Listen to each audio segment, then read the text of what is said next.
Bonjour. Excusez-moi, vous êtes là, je vous avais pas vu. J'étais en train de me lancer dans une partie de Mario Kart sur la Switch et puis je pensais juste à un truc, c'est que j'aimerais bien pouvoir jouer avec mon casque sans déranger les autres, mais je déteste les câbles, vous êtes peut-être comme moi. Et il y a quelques mois, j'ai découvert que SteelSeries a sorti ce qui, à mon avis, était le premier casque sans fil pour la Switch. Donc c'est un truc qui est plutôt cool et figurez-vous qu'aujourd'hui, je vais avoir la chance de vous le faire gagner. Mais d'abord, on va le découvrir ensemble et on va voir comment est-ce que ça fonctionne. Parce que attention, c'est pas un casque Bluetooth, il y a quand même des trucs à savoir. Donc on va laisser Mario sur le côté et on va ouvrir ce casque et voir à quoi ça ressemble quand on ouvre le carton. Voilà comment ça se présente au centre de la boîte. On voit qu'il y a le petit dongle, donc c'est un dongle USB-C. C'est un système propriétaire qui relie le casque à la Switch et on va voir comment ça marche. On va voir surtout si ça marche, tout simplement. Donc là, on a le casque. Donc, qui reprend en fait le design des Arctis. Alors le casque il est quand même hyper light, j'ai pas envie de dire bas de gamme, on va dire entrée de gamme au niveau des casques sans fil. Alors je remarque qu'ils ont pas gardé ce que j'avais beaucoup aimé sur le Arctis 7 qui était l'espèce de bandeau de ski interchangeable. Là c'est plutôt un arceau classique avec un rembourrage on va dire plutôt moyen. Les montants sont en plastique, c'est pour ça que le casque est d'ailleurs super léger.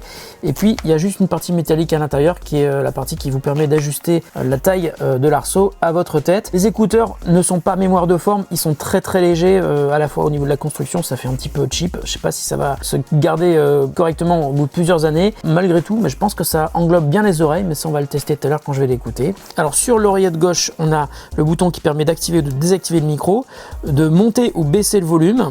Et puis on a une prise standard jack pour se brancher en filaire sur n'importe quelle source audio et puis une prise micro USB, là c'est pour recharger son casque. Et puis une autre prise, mais ça je pense que ça va être pour le micro. Ouais, on va le mettre tout de suite. Voilà.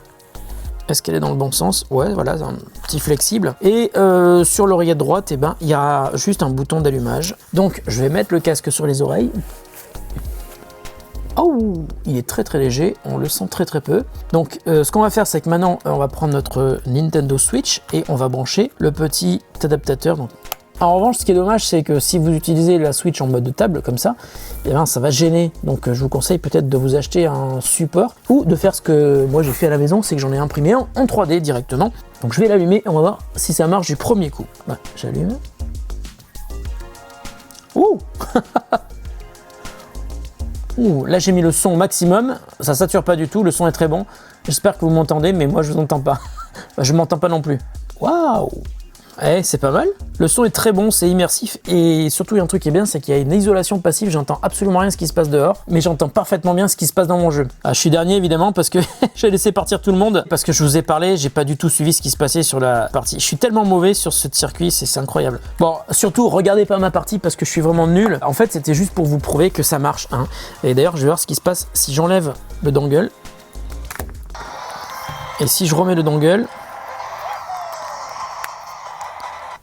Hop, le son repasse sur le casque, donc c'est instantané, il n'y a rien à configurer et ça c'est vachement bien.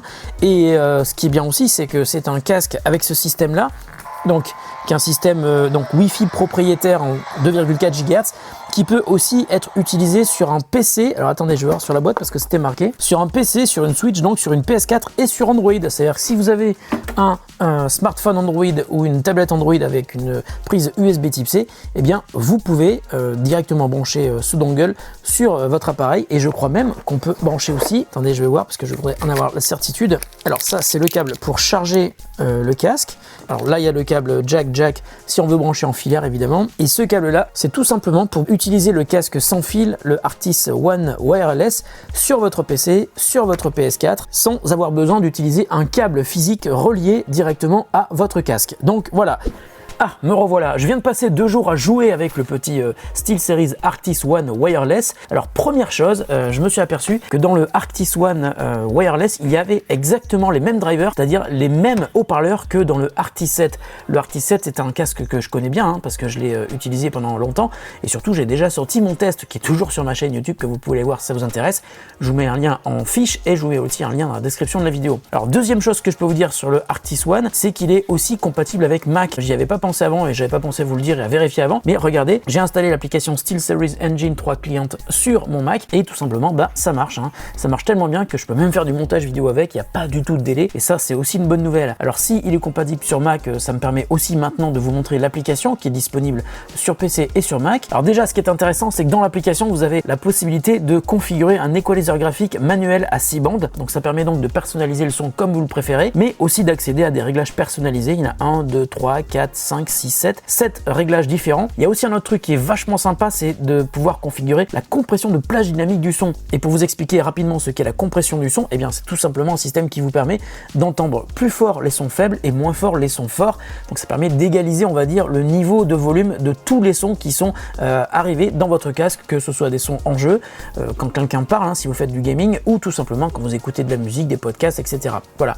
Et ça marche bien et on peut régler le niveau de compression du son entre désactivé, faible, moyen et élevé. Donc suivant le type de contenu que vous écoutez, ça peut vraiment vous être utile. Alors toujours dans l'application SteelSeries Engine 3, on peut désactiver l'aperçu du micro en direct, hein, c'est-à-dire que si vous parlez, peut-être que vous n'avez pas envie d'entendre votre feedback du micro, donc ça vous pouvez le désactiver, mais le micro enregistre toujours. Et puis vous avez aussi la possibilité évidemment de baisser le niveau du volume du micro. Et puis un autre truc qu'on peut aussi régler sur ce casque, et c'est vraiment utile et c'est vraiment intéressant de l'avoir, et c'est dommage que tous les casques ne l'aient pas, c'est qu'on peut régler l'extinction automatique après un délai d'inactivité. Par exemple, vous pouvez régler entre 5 et jamais, qu'au bout de 5 minutes, s'il ne s'est rien passé dans le casque, il va s'éteindre, et vous pouvez aller jusqu'à 90 minutes, voire jamais. Donc il y a un délai d'extinction programmable dans ce casque, et ça, c'est aussi super utile. Et enfin, avec le casque, vous pouvez utiliser le seul et unique bouton de contrôle qui est ici, donc qui est le bouton d'allumage du casque. Il vous permet de répondre à un appel si on vous appelle, il vous permet toujours avec un simple clic de lancer ou de mettre sur pause votre musique ou une vidéo que vous êtes en train de regarder. Avec un double clic, vous passez au morceau suivant, et un triple clic, vous revenez au morceau précédent. Voilà en gros tout ce que je peux vous dire sur le SteelSeries Arctis One Wireless. Ah si, j'ai quand même un autre truc à vous dire. Vous voyez ça?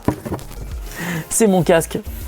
Mais ça, et ben ça sera peut-être le vôtre. Et oui, parce que SteelSeries m'a envoyé 2 casques. Donc ce casque va être à gagner. Alors cette fois-ci, ça va être sur mon compte Twitter. Il va falloir me suivre SteelSeries, et puis retweeter le message, et puis répondre à la question: quel sera le premier morceau que vous allez écouter si vous gagnez votre Arctis One Wireless. Mais attendez, ce n'est pas tout, parce que quand SteelSeries m'a envoyé ces casques, ils m'ont aussi envoyé un autre cadeau pour vous. C'est une souris de gaming. C'est la Sensei 10. C'est une souris de gaming 8 boutons programmables RGB, et qui est surtout ambidextre. Ça veut dire que vous pouvez jouer avec si vous êtes gaucher ou si vous êtes droitier. C'est une super bonne nouvelle, parce qu'il y a beaucoup de produits qui sont faits pour les droitiers et beaucoup moins pour les gauchers. Celle-là, elle est ambidextre, hein, c'est-à-dire que vous pouvez jouer d'une main ou de l'autre. C'est exactement la même sensation que vous pourrez avoir avec cette souris de gaming. Voilà. Et celle-là, vous allez pouvoir la gagner sur YouTube. Donc sous cette vidéo, vous allez me déposer un commentaire et vous allez me dire quelle est la plateforme sur laquelle vous allez brancher votre souris Sensei 10, PC, Mac ou peut-être Linux, hein, je sais pas, on sait jamais. Et puis comme je vous l'ai dit, le Arctis One, il est à gagner sur Twitter. Le Arctis One coûte 119 €. Si vous intéresse, je vous mets un lien dans la description de la vidéo. Et puis si la Sensei 10 vous intéresse aussi, je vous mets aussi un lien dans la description de la vidéo. Bonne chance pour tenter de gagner soit le casque, soit la souris. On se retrouve très bientôt pour une autre vidéo sur The Grand S qui n'aura sans doute rien à voir avec celle-ci. Merci de votre fidélité et merci SteelSeries pour nous faire ces cadeaux. Salut!